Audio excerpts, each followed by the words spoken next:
Hello, I'm Ray Bayliss. I'm the Catholic chaplain and chaplaincy team coordinator. Um, I'm also a member of a Catholic religious order, an order called the Dominicans. I'm a lay member of that order. I'm not a priest. I'm a lay member of the order. Here beside me, you'll see a statue of St. Dominic, who was the founder of the order in the early 13th century. As a lay Dominican, I've been receiving a personal insight into the effects of the Russian invasion of Ukraine. This has been via emails sent from the prior provincial of the Ukraine, sending regular messages to other Dominicans around the world. It gives a glimpse of life in the priory in Kiev and reports too from some of the other Dominican establishments in the country.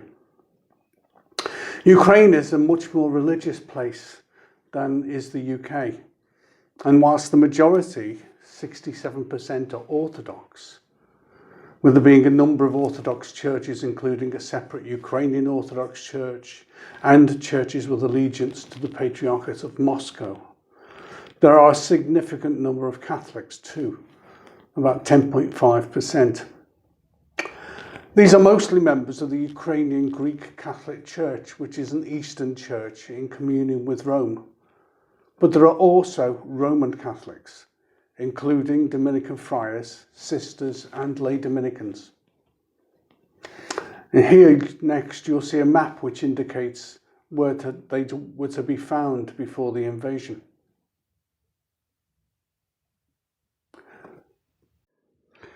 I mention this not because I wanted to highlight the plights of the Dominicans in particular, but because I wanted to highlight how having a connection with those who are having to live through such terror leads to empathy. The connection means that you can feel something of what they are going through. Now, sympathy involves understanding from your own perspective. Feeling sympathy is good. We should all feel sympathy for others. Sympathy, though, can be both fleeting and, at its worst, patronising. But empathy, however, involves putting yourself in the other person's shoes and understanding why they may have particular feelings. Empathy is stronger than sympathy. It goes beyond feeling sorry for their loss. It is the ability to understand someone else's feelings by identifying with them. It means sharing in their hurt, even if only at a distance. This is why often an individual story that is reported, a story of one person and the losses that they face, can make us feel so much more than broad sweep reports about statistics or battles.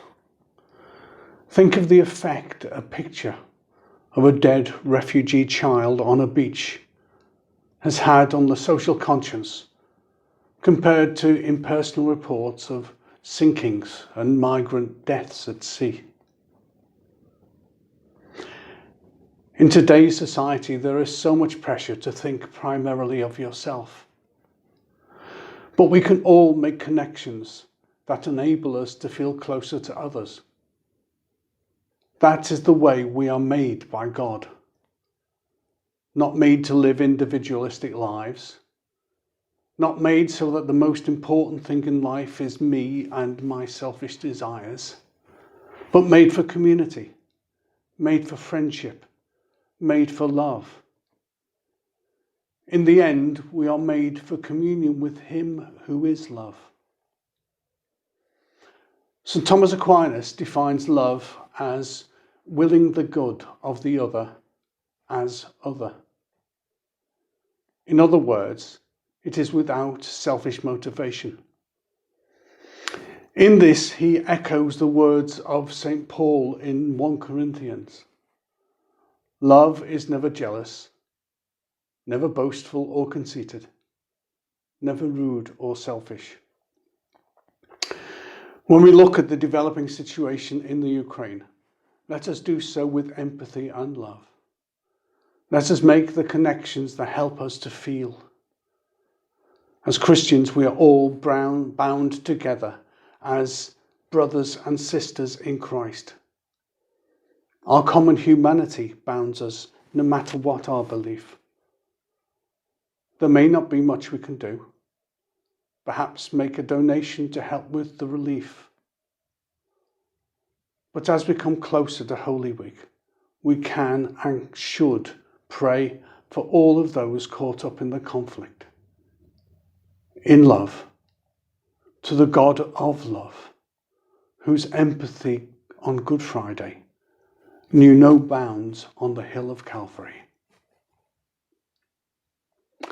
And God bless you.